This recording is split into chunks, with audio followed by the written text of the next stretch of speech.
ప్రజాస్వామ్యానికి విఘాతం కలిగినటువంటి సందర్భం ఆంధ్ర రాష్ట్రంలో ఒక దారుణమైనటువంటి పరిస్థితి వాళ్ళు ఏర్పడింది. పోలీసు యంత్రాంగం పూర్తిగా విఫలమైంది. విఫలమైతే పర్వాలా సరి చేసుకోవచ్చు. కొల్లుడైంది తెలుగుదేశం పార్టీతో. వారి దగ్గర బ్రైబ్స్ తీసుకున్నారు. తీసుకుని ఎన్నికల్లో తెలుగుదేశాన్ని గెలిపించడం కోసం తెలుగుదేశం వారు పన్నినటువంటి పన్నాగంలో పావులుగా పోలీసులు పనిచేశారు అంటే దాని అర్థం ఏంటి? కంచె చేను వేసినట్టు కదా. ఎన్నికల సమయంలో శాంతి భద్రతలు కాపాడాలి, బూతులు ఆక్యుపై చేసుకోకుండా ఉండాలి, తగాదాలు జరగకోకుండా చేసుకోవాలి. బూతులు ఆక్యుపై చేసుకున్నారు, తగాదాలు జరిగాయి, తలకాయలు పగిలాయి, కొన్ని ఆస్తులు ధ్వంసమయ్యాయి. కొన్ని గ్రామాల్లోని ప్రజలు ఇప్పటికి కూడా ఆ గ్రామాలకు రానటువంటి దౌర్భాగ్యమైనటువంటి పరిస్థితి ఏర్పడింది. ఇది చాలా దురదృష్టకరమైనటువంటి పరిస్థితి. భారత ప్రజాస్వామ్యంలో చాలా అరుదుగా, ముఖ్యంగా ఆంధ్రప్రదేశ్లో చాలా అరుదుగా జరిగేటటువంటి సంఘటన. దీనికి బాధ్యత వహించవలసింది పోలీసు యంత్రాంగం. దానికి బాధ్యత వహిస్తున్నారు కూడా. ఇవాళ పోలీసు యంత్రాంగాన్ని ఎంక్వైరీ చేయమని మరి ఎన్నికల కమిషన్ ఆదేశించిందంటే it's not a small issue. కాబట్టి ఆ విషయాలనే మేము ప్రత్యేకంగా చెప్పడం జరిగింది. ఇంకొక అంశం ఏంటంటే, ఎన్నికల సమయంలో జరిగినటువంటి దౌర్జన్యకాండకు సంబంధించి మేము మా పార్టీ వాళ్ళు కేసులు ఇస్తే ఆ కేసులు తీసుకోవడం కావాలి. ఇప్పుడు మన కౌంటర్ కేసులు తీసుకుంటున్నాం. బ్యాలెన్స్ ఇప్పుడు 40 గ్రాముల జీడి ఇంగువ పొడి కొంటే 40 గ్రాముల జీడి ఇంగువ పొడి ఉచితం. ఇప్పుడు 40 గ్రాముల జీడి ఇంగువ పొడి కొంటే 40 గ్రాముల జీడి ఇంగువ పొడి ఉచితం. కేసు కౌంటర్ అంటే రెండు మీరు పెట్టారు కాబట్టి మేము కూడా పెడతాం అనేటువంటి ఒక ఫాల్స్ కేసెస్ చేస్తున్నారు. అంతేకాకుండా సెక్షన్స్ 324 వేయాల్సింది కూడా 307 వేసేస్తున్నారు. మా మీద వేసి గందరగోళం చేస్తున్నారు. ఇది వన్ సైడెడ్గా చేయాలనే ప్రయత్నం జరుగుతూ ఉంది. అందువల్లనే పోలీస్ ఆఫీసర్లను సస్పెండ్ చేశారు. మీరు చూశారు, పోలీస్ ఆఫీసర్లు సీఐని వేశారు, ఆ సీఐని సస్పెండ్ చేశారు. ఎవరు వేసింది? ఎవరు? ఎన్నికల కమిషనే. సస్పెండ్ చేసింది ఎవరు? ఎన్నికల కమిషనే. ఎస్పీని చేసింది ఎవరు? ఎన్నికల కమిషనే. సస్పెండ్ చేసింది ఎవరు? ఎన్నికల కమిషనే.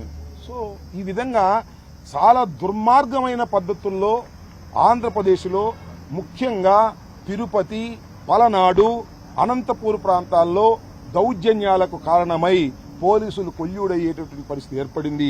దీని మీద వినీత్ బిర్జాల్ గారికి మేము వివరంగా వివరించడం జరిగింది. ఫాల్స్ కేసెస్ నివారించండి, 307లో అనవసరం చేస్తే వాటిని నివారించండి. అవసరమైతే కాల్ డేటాలు ఎవరైతే ఎస్ఐల దగ్గర, సిఐల దగ్గర, వీళ్ళ దగ్గర కాల్ డేటాలు మీరు సేకరించండి.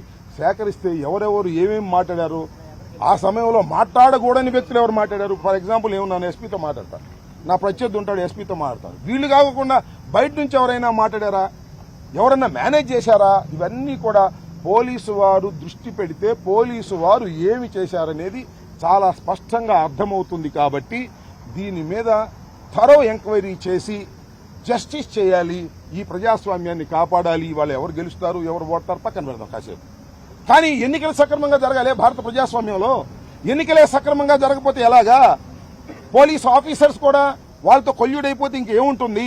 ఇది చాలా సీరియస్ ఇష్యూ. వాళ్ళ భారతదేశంలోనే ఆంధ్రప్రదేశ్లో జరిగినటువంటి ఈ పోలీస్ కొల్యూషన్ అనేది వెరీ వెరీ సీరియస్ ఇష్యూ. ఈ సీరియస్ ఇష్యూని ఇక్కడతో ఆపకపోతే, వారిని శిక్షించకపోతే ప్రతి ఎన్నికల్లోనూ పోలీసులు ఒక పార్టీ కలిసిపోయి ఎన్నికలు జరుపుతారు. కాబట్టి ఇక్కడ ఒక పటిష్టమైనటువంటి యాక్షన్ ఉండాలి అనేది మేము వివరించాం. ఎన్నికల కమిషన్ కూడా దీన్ని సీరియస్ గా తీసుకుందని భావిస్తున్నాం. ఇప్పుడు సిట్కి వచ్చినటువంటి వినీత్ బిజ్రాల్ కూడా is a very very experienced officer, very sincere officer అనేది మేము నమ్ముతున్నాం. కాబట్టి దీనిలో ఖచ్చితంగా యాక్షన్ తీసుకుని ఎవరైతే తప్పు చేశారో ఆ అధికారులను శిక్షించవలసినటువంటి పరిస్థితి ఉంటుందని, ఎక్కడైతే కొన్ని గ్రామాలు ఇవాళ మనం చేస్తున్నాం, కొన్ని గ్రామాలు మా కాన్స్టిట్యున్సీలో నాకు తెలుసు, కడమని తెలియదు, ఇంకా మాచర్లో కూడా గ్రామాలు ఉన్నాయి. గ్రామాలు వెళ్ళిపోయారు, ఎస్సీలు వెళ్ళిపోయారు, అగ్రకులాలు కొడుతుంటాయి. తొండపి అనే గ్రామం ఉంది, ముస్లిం మైనారిటీస్ మొత్తం వెళ్ళిపోయారు. వాళ్ళందరినీ మళ్ళీ తీసుకొచ్చి ప్రజా జీవితంలో ఆ గ్రామాల్లో వారి ఆస్తుల దగ్గర తీసుకురావాలి. ఆస్తులు తగలేశారు, ఇళ్లు తగలేశారు, బైకులు తగలేశారు, స్కూటర్లు తగలేశారు, ట్రాక్టర్లు తగలేశారు, వెళ్ళిపోయి అలో లక్షణాన్ని పడుతూ ఉన్నారు. ఇది చాలా దురదృష్టకరమైనటువంటి పరిస్థితి. నాగరిక సమాజంలో జరగకూడనటువంటి విషయాలు జరిగాయి.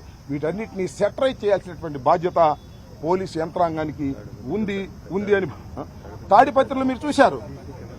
సీసీ కెమెరాలను పోలీసులే పాల్గొట్టారు తాడిపత్రిలో. మరి పెద్దారెడ్డి ఇంట్లోకి వెళ్ళి అంటే పెద్దారెడ్డితో వ్యతిరేకంగా ఎక్స్పర్ట్తో కలిపోయి ఇంటి మీదకి వెళ్ళి ఇంట్లో మరి టపాసులు పేల్చి బాంబులు పేల్చి గందరగోళం. పెద్దారెడ్డి పగలగొట్టేటువంటి పరిస్థితి. పోలీసులు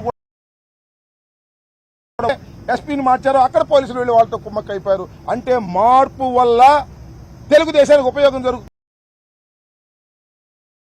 దీనిలో కుట్రదారులు బయటకు రావాలి, ఈ కుట్రదారుల మీద యాక్షన్ తీసుకోవాలి అనేది మేము ఇప్పుడు వివరించడం జరిగింది. మేము వెయిట్ చేస్తున్నాం, న్యాయం జరుగుతుందని. ప్రజాస్వామ్యాన్ని కాపాడవలసిన పరిస్థితి ఏర్పడింది. ప్రజాస్వామ్యానికి విఘాతం కలగకూడదు. గెలుపు ఓటములు పక్కన పెడదాం కాసేపు. కాబట్టి దీని మీద యాక్షన్ తీసుకుందనే విషయాన్ని సిట్కి మేము వివరించడం జరిగింది. యాక్షన్ ప్రాపర్గా, సిన్సియర్గా, సీరియస్గా ఉండాలని మేము భావిస్తున్నాం.